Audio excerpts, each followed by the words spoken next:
We don't hear you. Okay, Rabbi, you're on. Welcome, welcome, welcome. Thank you to each one of you for coming. I know how busy you are, and I'm grateful that you're here. Let's start by introducing ourselves. Would you tell me who you are, where you come from, and whether you were in last semester's class on Psalms or not? Anybody who wants to start? I'll start. I'm Lois Leaf. I'm in Montreal. And yes, I was in your last class, and that's why I'm back. Hi, how are you? And thanks. Good to see you. Rosa Feinstone, I'm in Montreal, and I've been in many of your classes, including last time. Welcome. Thank you. These Canadians are really smart people. Yeah, next. I'm Dale Sonnenclair. I'm in Boca, and I loved your class last time, and I'm back again. Thank you. Next. Ivy. You know what? Let me go in my order and we'll try that. Bonnie? Yeah, hi, I'm Bonnie Austin. Hello, Helene. It's good to see your face. I have not been in this class before, but I am taking Rabbi Shai Held's class on Psalms from Hadar Institute. Great, Okay. thank you. Sandra? I'm Sandra. I grew up in Montreal and I live in Richmond Hill, north of Toronto. And I adored your classes last term. Thank you so much. Okay, thank Ivy you. and Bill?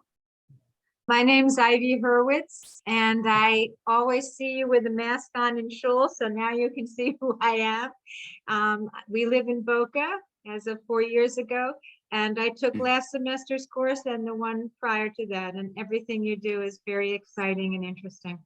Thank you. Who's that good-looking man next to you? Howard. I'm Bill. Her other half. Bill Hurwitz. Howard? So we're from Toronto. Hinda and I are from Toronto. We've attended many classes from Rabbi Riemer. And unfortunately, last year we weren't able to, but we're here now and looking forward to it. Thank you. Helene, did you go? No, I didn't. I'm Helene Yentas and I live in Delray Beach. And I love Rabbi Riemer's classes. I always learn something new and special and a different kind of insight. And I love the humanitarian point of view that he brings to all of his classes. Thank you. Bina? No, wait, you're on mute. Bina, you're on mute. All right. No. Oh, there you go. Yeah. Go ahead. My name is Bina Singer. I'm from Montreal, and I'm so looking forward to the lecture today. Thank you. Larry? I'm Larry. I've been in Boca 3 years, and I've been in at least 2 series of Rabbi's classes. Thank you. Toby? Hi, Toby Schulman from Montreal. For several years, I took your classes in the chapel, and the last couple of years, I've been coming on Zoom. Thank you. Beatrice? Hi, Rabbi Riemer. Hi, Zena. Hi. Hi. Rabbi Riemer and I go back a long, long time. And yes, I have taken this series a few times. Thank you. Karen? Nope, you're on mute. Karen, you're mute. Sorry. Hi, Rabbi Riemer. It's Karen Rubenstein. We go back to Beth David days. Yes, Many years ago. I remember you. How are you? I'm great. Great to see you. Good to see you. Thank you. Let's see. Those are all the pictures that we have. I don't know if anybody else wants to speak. If you do, unmute yourself. Yeah, this is George Burton. Until recently, a snowbird from Connecticut, now a full-time Boca person. Right now, I'm up in Maryland visiting one of my children, but I'll be back in a couple of weeks and look forward to attending classes in person. Great. Irene? Irene Scholk, and we go back to Beth David, maybe even before. And I always follow Rabbi Riemer. Thank you. Thank you. It's good to see you. Jerry? One person didn't introduce herself. Wait. We still have Jerry. Oh. Hi, Rabbi. Yeah, I'm sorry. I'm late coming on.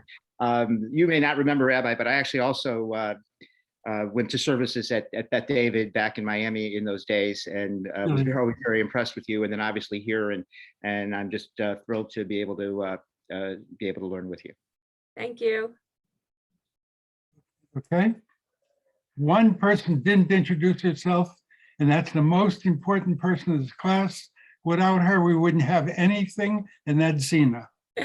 Hi, everyone. I'm Zena, and I am the coordinator of your program, and I'm going to be trying to screen share today, so have patience with me. Okay. Okay, let's begin with the bracha for studying Torah. If you know it, join me. If not, say Amen. Baruch atah Adonai, Eloheinu melech haolam, asher kiddushanu b'mitzvotav, v'tzivanu la'asok b'divrei Torah. Amen. Blessed are you, O Lord our God, who has commanded us to engage ourselves in the study of the Torah. Let's do a very quick review of the Psalms we've studied so far, and then we'll go to new stuff. Anybody, when you hear the word Psalms, what do you think of? Anybody? King David. King David, okay, good. He didn't write all of them, but he's credited with many of them. There are about 150 of them. Many of them are love songs to God.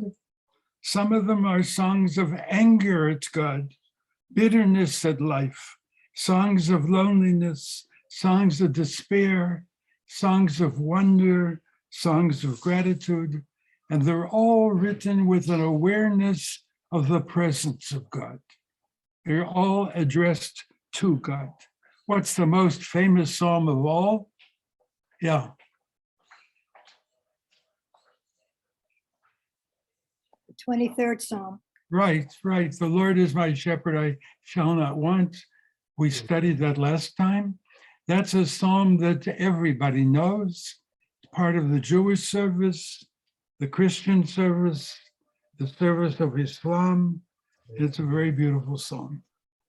About 50 out of the 150 psalms found their way into the prayer book. And many of them are in the Catholic, the Protestant, and the Islamic service as well. You can study the Psalms in 3 ways. You can study it, and we sometimes did, in terms of what did they originally mean to whoever wrote them. What did they mean against the background of the ancient world? How did they compare or contrast with the songs of the Ugarites or the Canaanites? What did they originally mean? That's one way to study the Psalms. The second way is what was read into them or read out of them down through the centuries by Jews, by Christians. What did they understand about the Psalms?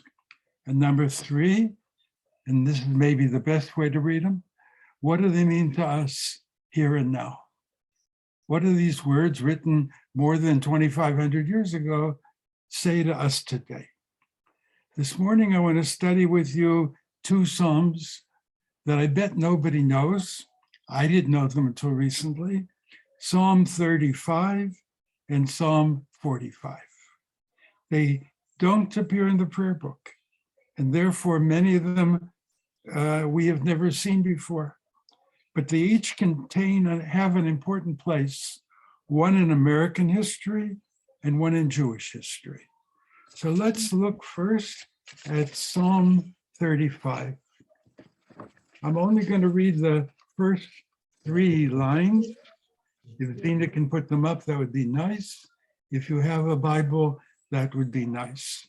But if not, I'll read it. Here it comes. Good. See it? Yes.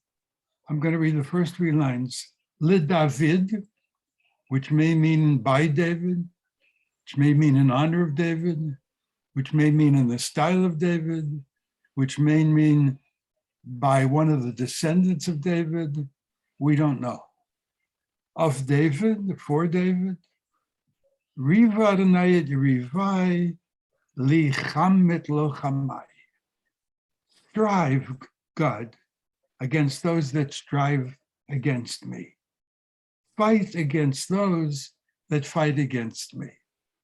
What's the psalmist saying? I got enemies. They're fighting me. I need your help, God. Please help me. Hachzek magen v'tzina. Get hold, take hold of your shield and your armor. V'kuma be'ezrati. Rise, O God, to help me. It's a plea for support and help from God. Harek chanit uskor lekrat rodfai. Emor lenafshi yishatech ani. Unsheath. Unsheath your sword means take it out of its scabbard. Take out your spear and your battle axe against my pursuers, and say to my spirit, I'm your deliverance. So what is the psalmist saying? I'll go just a little bit further. Yevoshu v'yekomu mevakshe nafshi, yisogu achori yechapru choshvei rati.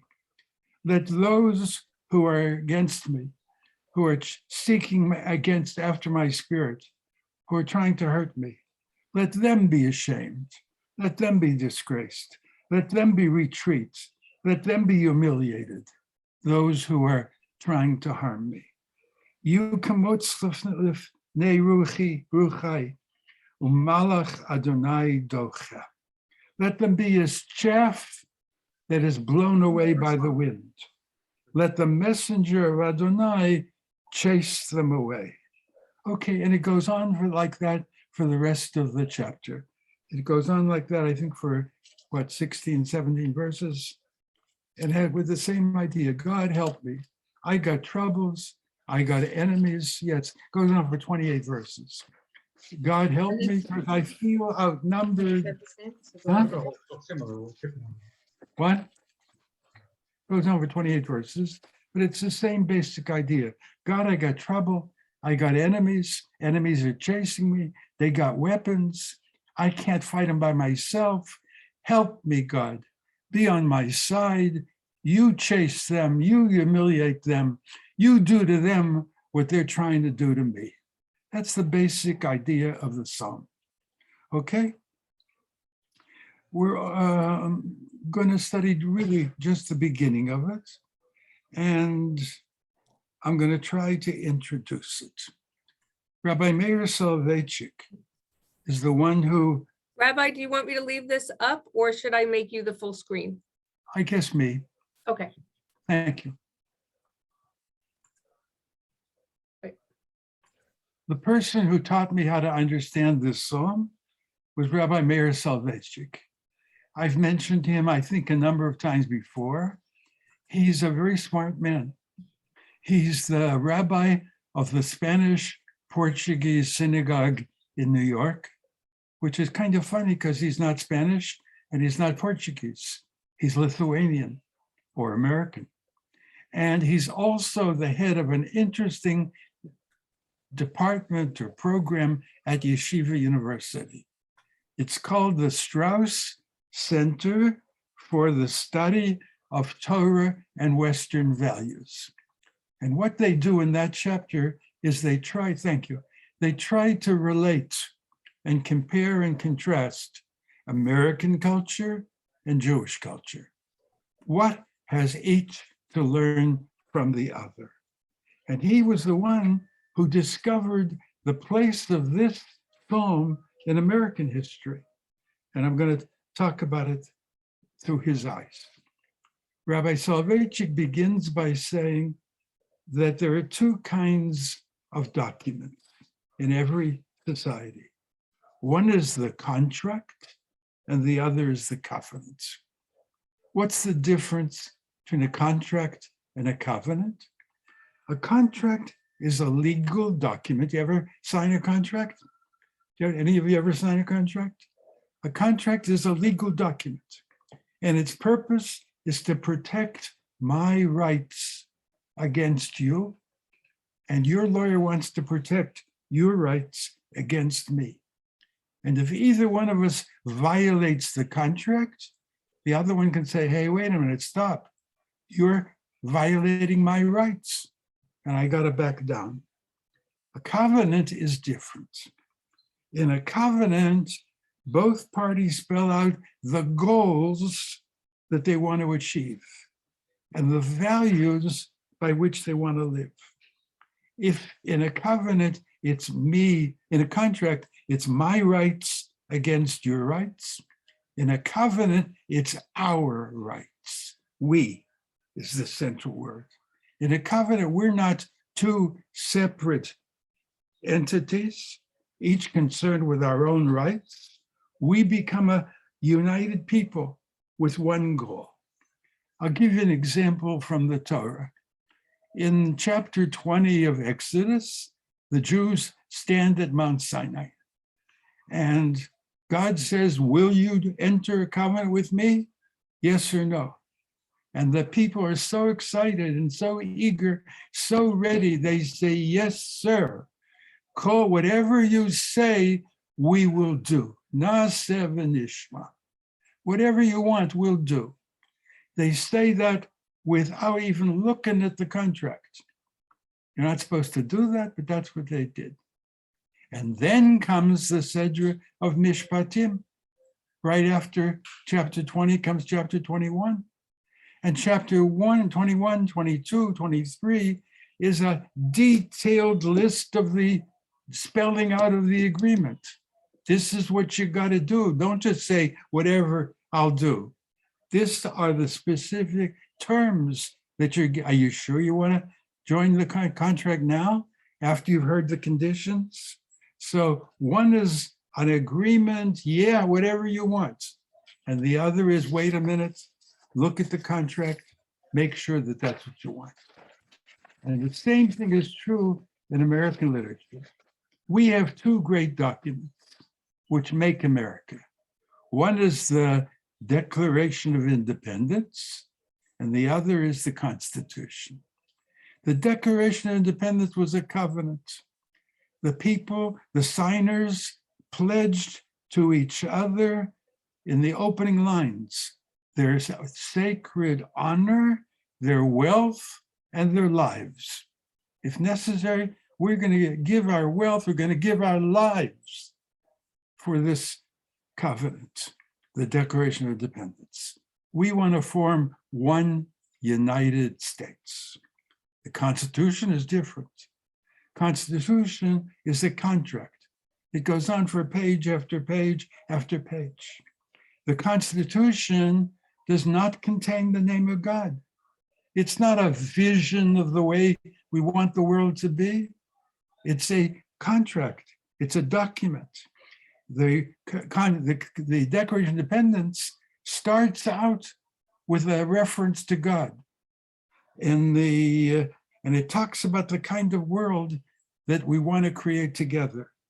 The Constitution is a lead. For example, there's a woman running for Congress now, I forget where. And somebody said, wait a minute, she can't run.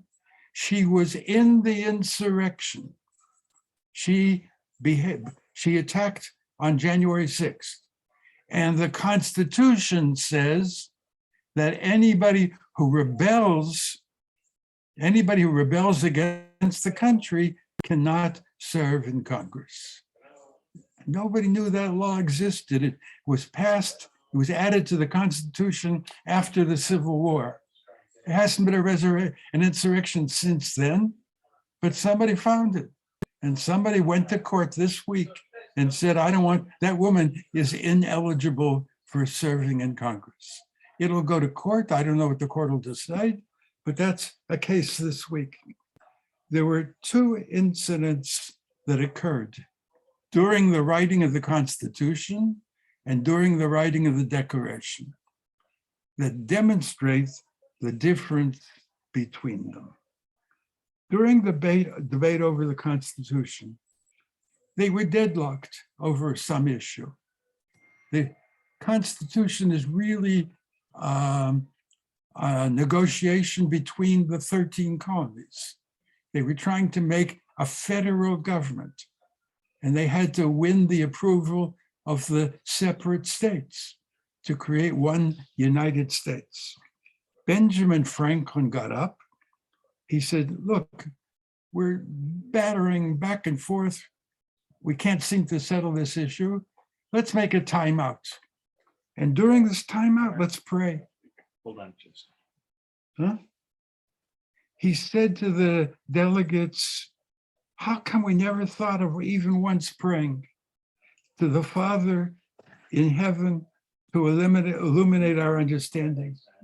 If God governs the affairs of men, if a sparrow can't fall to the ground without his notice, how can a state rise without his help? So let's take a break and pray. Nice idea. Franklin was a much respected statesman.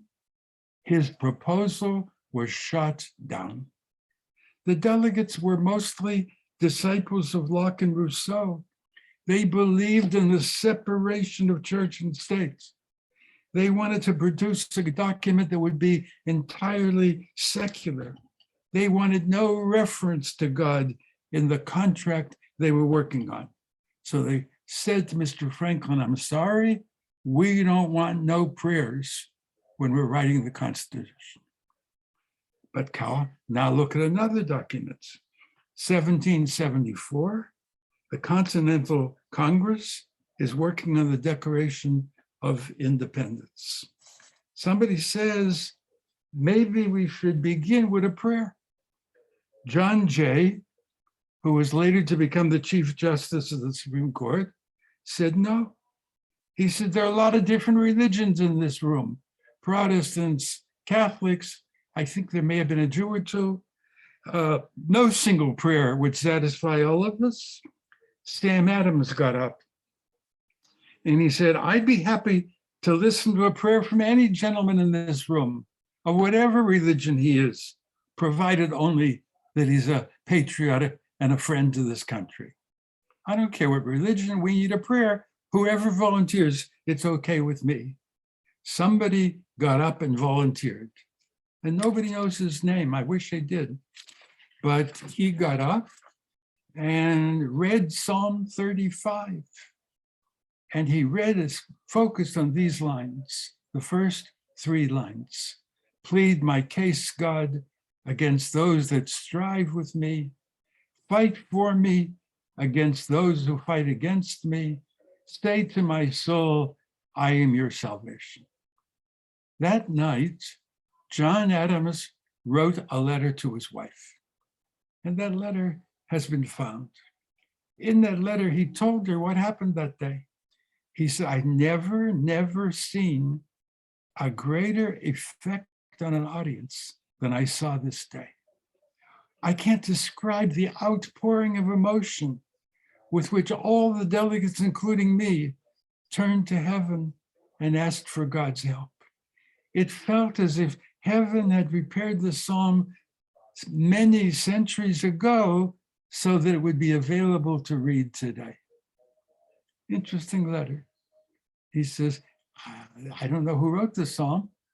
Psalms were written, we learned last year, in the Second Commonwealth of the Jewish people, which means give or take from around 570 before the Common Era to around 70 of the Common Era. That's a long time to 1774. And yet this man who didn't know any Hebrew, John Adams says, I felt as if whoever wrote the psalm wrote it for this occasion. Here you see the power of the Psalms. Here's a psalm that most of us have never read, had the power to unite the members of the Continental Congress and inspire them to work together towards one shared goal. It reminded them that their work and all human work is under God, as the Pledge of Allegiance would later say. You know, the Pledge of Allegiance was changed.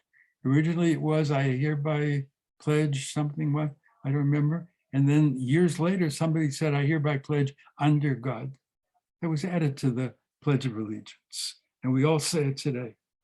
And it made everybody who heard it that day inspired to do God's work. That's the power of the Jewish people, of the book of Psalms. It has not only spoken to the hearts of the Jewish people, wherever they may be, Jews from one end of the world to the other, treasure the Psalms. It has also spoken to the hearts of people all over the Western world, in whatever language they've heard it. 3 simple lines. Dear God, please help us. Dear God, protect us. Originally written in the land of Israel, far away from the city of Philadelphia, in which these people were working. Originally in Hebrew, which nobody at the Continental Congress understood. Nevertheless, these 3 simple sentences had the power to transform the Continental Congress from a group of quarreling, competing, bickering, disagreeing delegates, each only concerned about the rights of his state, and turned them into the United States. As John Adams wrote to his wife that day, I've never seen a greater effect on an audience than I saw today. The Psalms transformed the Continental Congress. I tell you that story because we Jews think of the Psalms as our book, and rightly so, but we should realize that it's the book of humanity as well. And we should rejoice in what it has done to inspire and to teach those that have encountered it in many different times and places, and especially for what it's done for America. Without exaggeration, I don't know whether there would be a Declaration of Independence if it wasn't for this song. And therefore, we hope that it will continue to be an influence on this country and on all countries for many years to come. I'll stop here for a minute if anyone wants to ask any questions or make any comments, and then we'll go to Psalm 45. Anybody? Yeah, I see a hand up. Yeah. Yeah, Rabbi, as soon as we started reading the Psalm, I thought of the Ukraine. Yeah. And how apropos it is for today. How apropos it is for today. Yes. Can you think of any more words more appropriate for today? Yes. Dear God, we're outnumbered. We don't have the weapons we need. Help us, God. Exactly. Yeah, help us, God. It's one of the wonders of Ukraine is that the hero of Ukraine is a Jew. Who would have expected that? Who would have expected that? But it happened. A Jew has captured the hearts of all Ukraine and led them and inspired them and captured the hearts of the world. A Jewish Ukrainian speaks to the Vatican, to the American Congress, to the French Congress, to the Italian Congress. The hero of this, if he had run away, and I got to tell you and I would be tempted to run away. If he had run away, the whole thing would have been over. He stayed, he led by example, always appears wearing a military uniform, and he has inspired the world. So you're right, you have to think of Ukraine at this moment. And Ukraine is a religious country. Sunday was Orthodox Easter, and they tried to go to church, even though it was very dangerous to do. And even though the Russians deliberately sent missiles at churches, they don't care about civilians. They tried to go to church. And Ukraine, you should know, includes Galicia, which is well known to many Jews. And Ukraine was a center of Judaism. The Hasidic movement started in Ukraine. The Baal Shem was born in Ukraine.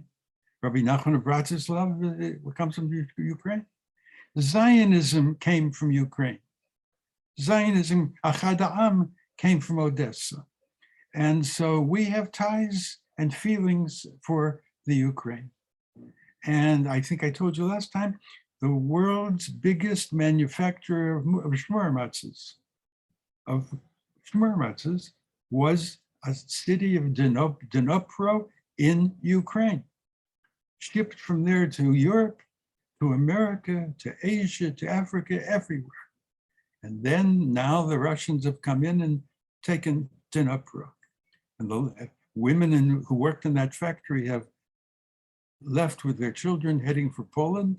The men have gone to join the army. And the last man out was the manager who locked the gates of the matzah factory and said, "We'll come back to you one of these days." Quoting the line that is used when you finish a tractate of the Talmud. So that's the 35th Psalm. We can be proud of it, and we can think of it as like today's newspaper, really a commentary on what's happening in Ukraine. And may this prayer be answered. Now let me go to Psalm 45. And you don't have to put it up because it's only one line that I'm going to study with you. But I got to say two things before I begin. The first is, some of you are going to consider me old-fashioned. Some of you are going to consider me a prude when I say what I'm going to say. But I'm going to say it just the same. And I hope you don't have to agree with me, but I hope you'll listen to what I'm going to say with an open mind. And the second thing is, I'm just going to read one line. Psalm 45 is a strange psalm if you read it at the first level. Seems to be, as near as we can understand it, a psalm for a royal wedding. Maybe Solomon. Solomon had a great many weddings. It may be in honor of his wedding. It may be, I'm not sure, it's possible that it's a critique and a satire of his wedding. Look how fancy, how expensive, how ornate, how royal it is. It could be a satire on it. It could be a psalm in honor of a wedding of one of the descendants of Solomon. Possible. We don't know. But that's what it could be. If it is, what's it doing in the book of Psalms? Why should a secular wedding song written on the occasion of a king, what's it doing in the book of Psalms? The book of Psalms is about God and about the Jewish people, not about weddings.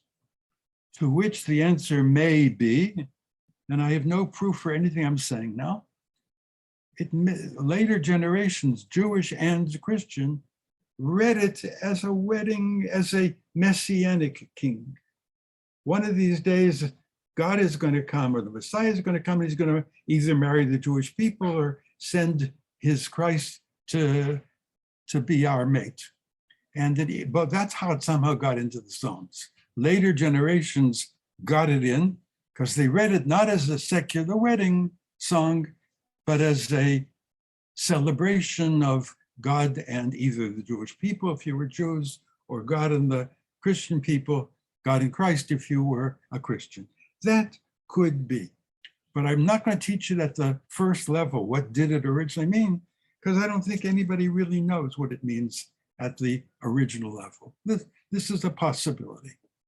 Second level, what did it mean down during the centuries? The answer to that is in one sentence. And let's look at that one sentence now. Psalm 45. Hold on, no, I'm going the wrong way.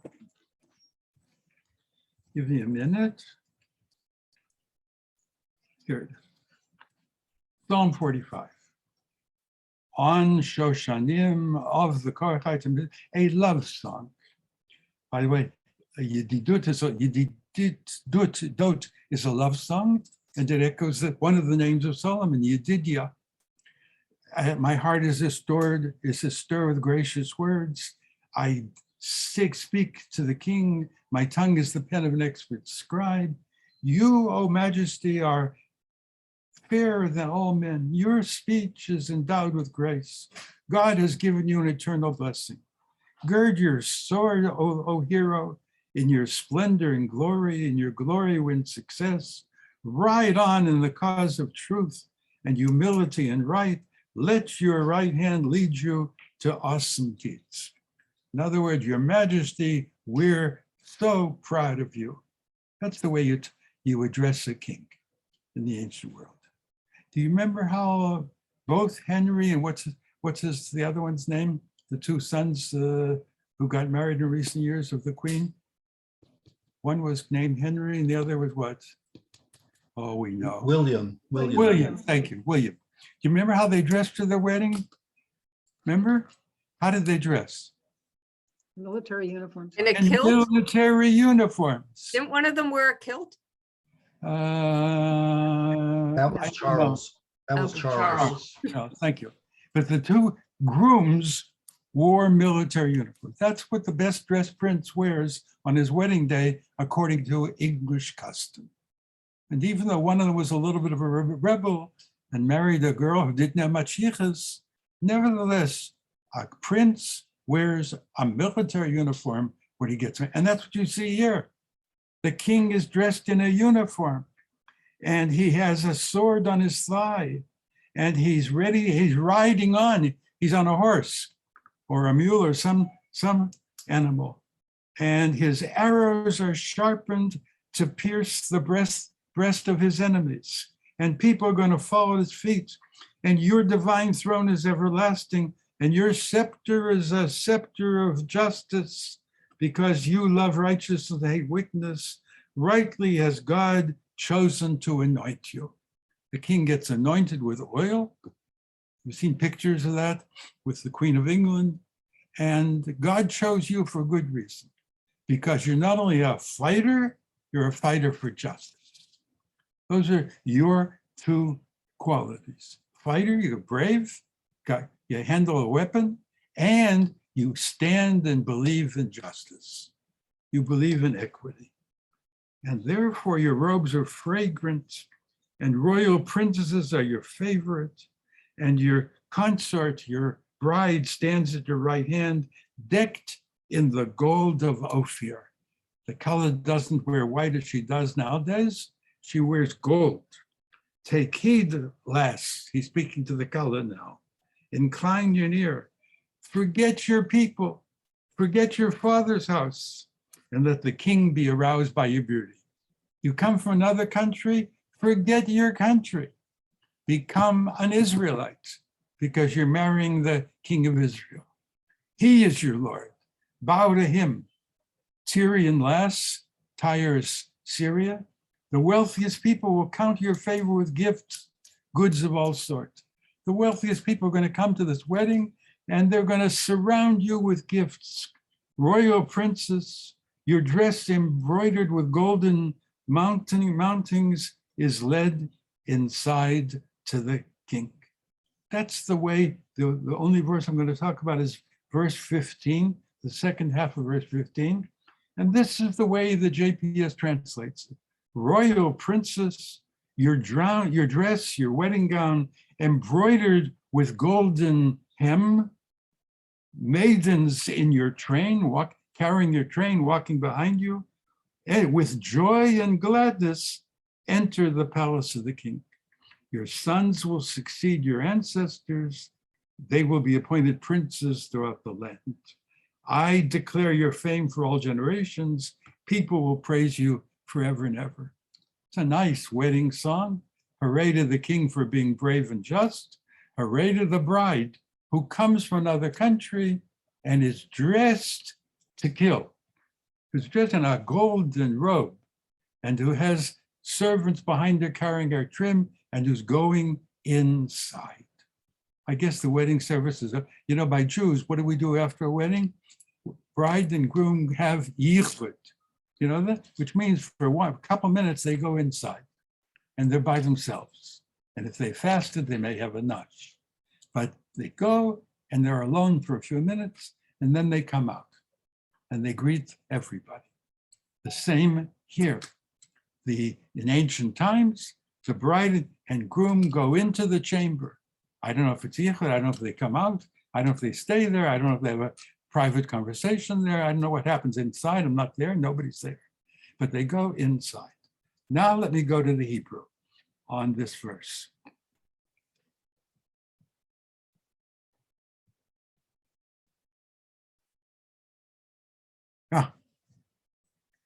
Verse 14 is what I'm going to read. Kol kivoda Bat Melech Penima. The JPS says the royal princess is led inside the chamber. Okay, that may be what it meant. Maybe that's even what it means. That's not what the Jewish tradition understood it to mean. The rabbis of the Talmud, how shall I say this? They understood this verse in a very different way. They say, first of all, who's the Bat Melech? Jews are Mamlechet Kohanim. All Jews are a kingdom of priests. If that's so, what are our daughters? Princesses. If every one of us is a king, and if all the king, Judaism, if the Jewish people are a kingdom of priests, then all of our daughters, not just the princess, every Jewish girl is a princess. So Bat Melech, a princess, meaning a Jewish daughter. Kol kevoda, all of her kavod, all of her honor is penima, internal. Forget the original meaning of the text. For the rabbis of the Talmud and later Jewish generations, they understood it to mean that every Jewish girl is a princess, and therefore every Jewish girl, as befits a princess, should keep her honor inside and not show it off, not exhibit it. That's the origin of the Jewish concept of modesty. In Hebrew, it's called tzniut. Do you know that word? Modesty.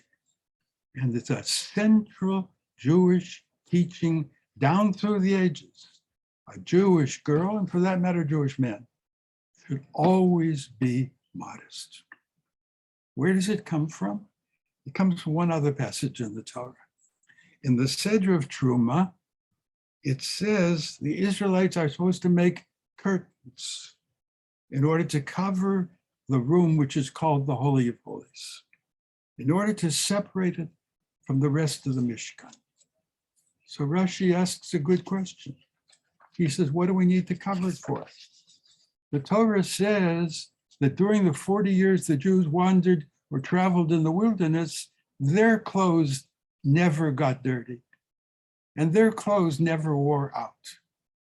If that's true of the clothes of the Israelites, it must be 1,000,000 times more true of the Holy of Holies, because nobody ever dared to set foot in the Holy of Holies except the Kohen Gadol, and he only went in there once a year, and only for a few minutes. So what did they need to keep it clean for? How did it ever get dirty? It must have always been clean. And they say, Rashi says, Mishum derech eretz. They did it, they were commanded to do it out of respect. Because, and these are Rashi's words, that which you value, you keep covered. That which you respect, that which you consider holy, you keep covered. The Holy of Holies, you keep it covered. Let me ask the women who are here. Do any of you have good jewelry? Any of you women here have very good jewelry? Do you wear it when you go to the supermarket? How many women here who have good jewelry wear it every day when they go to the supermarket? No hands went up. Where do you put it? Where do you put your good jewelry? You could tell me, I won't rate it. Yeah? Where do you keep your good jewelry? In a safe place. I'm not In a telling. safe place. Huh? What? I In a said in a safe- safe place and I'm not telling. And I'm not wearing it. Telling. I'm not Helene. Okay, that's true. A woman keeps her best, most expensive, most beautiful jewelry, doesn't wear it every day, doesn't wear it to the supermarket. She keeps it either in a safe place or sometimes in a safe, literally. Some women keep it in a safe. And when do they take it out? For big special occasions, right? You're going to a formal ball, you'll take out your good silverware, right? Not for a regular occasion, not just for one of our classes, okay? So We learn from that Jewish women and men are supposed to be modest.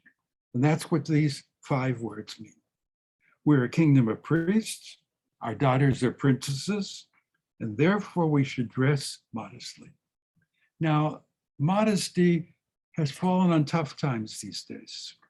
Everybody makes fun of Mea Sharim and of Muncie and of women who don't wear makeup and of women who wear long dresses with sleeves down to here and with skirts down to their ankles. And if you go to Muncie, which is a very pious community, you'll find a sign at the entrance to the city saying, in English and in Yiddish, it's saying, women, please do not come in here wearing short skirts. Wear appropriate clothing. You're in our town, dress as we would approve. And I think that's good manners. You go to their town, you dress according to their rules. Tzniut is a spiritual concept that I think we should take seriously. I think any woman who bears her body in public, or any man, shows they have no respect, no reverence for their bodies. If you flaunt your body in public, you're demonstrating you don't take the sacredness of your body seriously. Have any of you been to a beach lately? You go to a public beach today, or if you go to a fashion show, you'll see how widespread this practice of immodesty is in our time. There was a time when if you wanted to see a nearly bare woman, you had to either go to a beach or go to an X-rated movie. And if you went to an X-rated movie, you had to look around before you bought a ticket. Nobody should see you. Today, you don't have to go to an X-rated movie. Today, you don't have to go to the beach. Today, you can stay home if you have one room in the house that nobody else comes into but you, which is your internet room. And you can sit at your desk and turn on your internet, and you'll see stations that are devoted to showing nude women all time, full time. You'll see women engaged in every kind of sex that you can think of, and in some kinds of sex that you couldn't have thought of. And there are people, I don't know any, but there are people I'm sure who watch these programs all day and all night. And now there's a subset of this genre called child pornography. There are stories in the paper all the time, you've seen them, about people being arrested for persuading young children to undress and then photographing them and then selling those pictures to be shown on the internet. Rabbi Steinhardt, after services on Shabbos, told me a story that I didn't know. That there's a certain well-known rabbi, conservative rabbi, in a certain city in Ohio, who was arrested this week. He's a married man with children. He was arrested, they set him up. They pretended there was a young girl, an actress pretended she was a young girl on the screen. She made contact with him. She made a date to meet him. He came with a camera and the police arrested him. And I feel for his family. He's probably going to go to jail. I feel for his congregation. I feel for the Jewish people. It's a shanda necharpa. And I don't know whether he was sick or compulsive or what, but the reality is it happened this week, and it happens many weeks. There's another kind of immodesty in our time. We don't usually think of it as a modesty, but I think it is. And that's the way some people bear not their bodies, but their biggest secrets on social media. Have you ever seen them? There are people who have no ambition about telling their inner lives on social media. Their phobias, their fears, their fantasies, they let it all hang out, to use a popular expression. And I think there's something wrong with that too. Just as there's something wrong about showing off your body in public, there's something wrong with bearing your inner life on social media. Some things should be private. Some things should be reserved for special occasions. Some things should be reserved to show the man that you love or the woman that you love. I think that bearing your secrets, either physically or emotionally on media, is just not nice. Rabbi Soloveitchik tells a story about his father that seems very strange to us. He said he knew his father loved him. He knew his father would do anything for him. And yet, whenever his father would leave on a trip, especially if there were other people around, his father would not kiss him or hug him. He simply patted him on the head, told him to be a good boy, told him to listen to his mother, and uttered a prayer that God would take care of him. Now, I don't like that story because I think it's okay to kiss your little kids today. I think we live in an age in which kids need more displays of love, not less. I think we ought to hug and kiss our children when they bring home a good report card, or when they do something nice, or when they trip and they cry, or whenever they want us to. I think it's okay to kiss your kids. Certainly when they've fallen and their knee hurts and they're crying, why not? And certainly when they bring home a good report card, why not? But what Rabbi Soloveitchik says he learned from his father was that some things are private. Some things belong in the Holy of Holies. And these things should have a curtain around them. And that's a teaching that's just about disappeared in our time, the sense of modesty. To guard our bodies, I believe, is not to be old-fashioned, not to be prudishness. It is an example of reverence for the sacred. And if you're grateful and happy, thank God. But you don't have to broadcast your feelings to the world. And if you're depressed and anxious, ask God for his help. But you don't have to advertise your feelings to everybody you meet.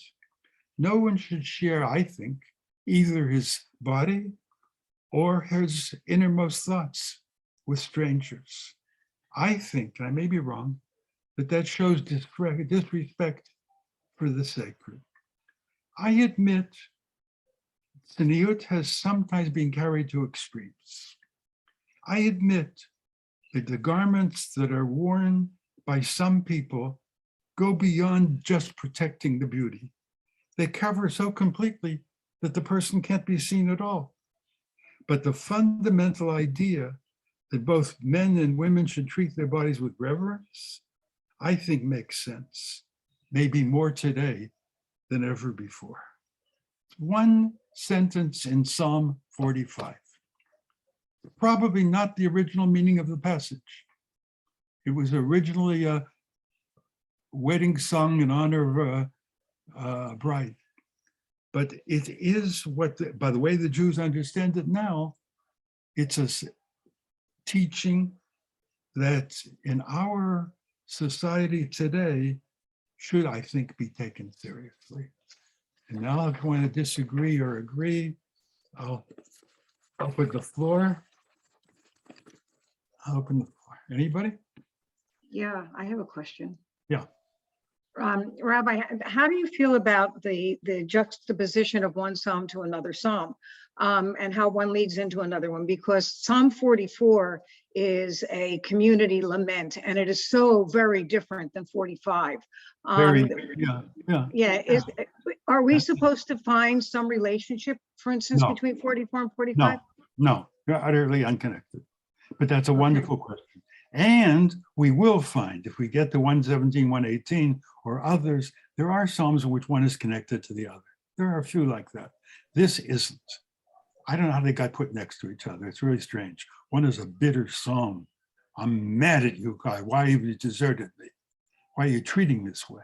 And the other is a hymn. I don't know how 45 got in altogether, much less next to 44. Yeah, 44. It's really But weird. It's certainly Yeah. the opposite of 45. You're right. And the answer is nobody knows. It's a good question. But some psalms are interconnected. Some psalms are answers to each other. But this, near as I can tell, isn't. Anybody else? That was a good comment. Anybody else have a comment? We're almost out of time. I want to get in one more comment if nobody else has something to say, which is Bathsheba. Maybe we'll spend an hour on Bathsheba next time, because Bathsheba can be read two ways. A case can be made, is usually made. Nebuch, this is the girl who forgot to pull down the blind and was seen by the king, and who got an invitation. How can you to the palace? How can you say no? You get an invitation to the palace. And when she was there, they had a private conversation. Wasn't her fault. How do you say no to a king? And then she became pregnant, and one thing led to another, and her husband got killed, and she ended up married. You can picture her as the woman, as the silent woman, as the first woman out of many who got raped or seduced or harassed and never talked about it.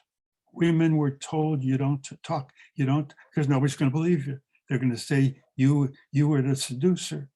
And therefore women lived for years not talking about it. In recent years, and that's what the Me Too movement is about, women now say, hey, he did that to me too. And even though many courts will not allow that as testimony, some will. Some will say that shows a record, a tendency, a characteristic of the man, and therefore it can be admitted as evidence. But we had this Epstein trial just recently, in which one woman first had the guts to get up and say, he did it to me. And from nowhere, all kinds of women spoke up. Nobody knew who they were at first. And when this judge was up in the Supreme Court, and one woman came and testified against him, and other women started coming up and saying, me too. It's a curious modern development.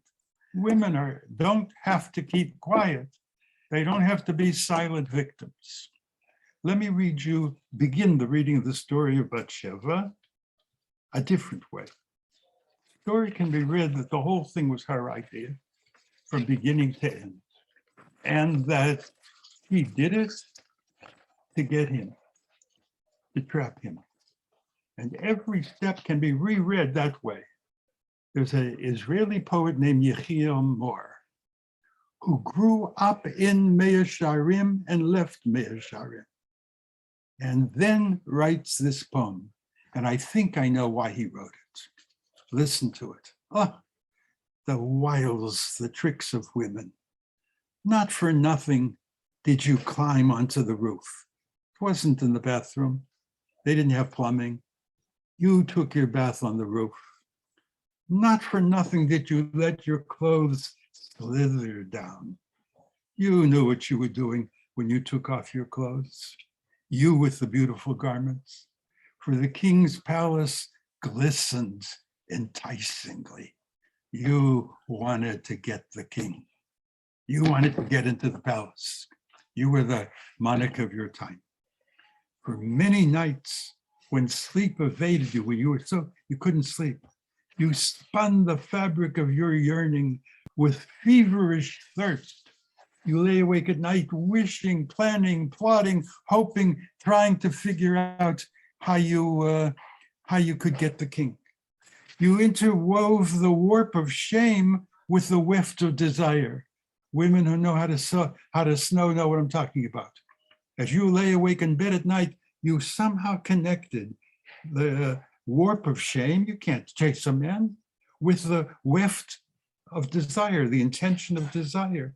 Shivers came upon you, waves of joy mixed with fear, combination of joy and fear, until the day when you prepared your arrow, the arrow that never misses. So a woman with an arrow. Journal, where she was asked a variety of questions on taxes, Can you hold that? Cybertruck, autonomous driving, and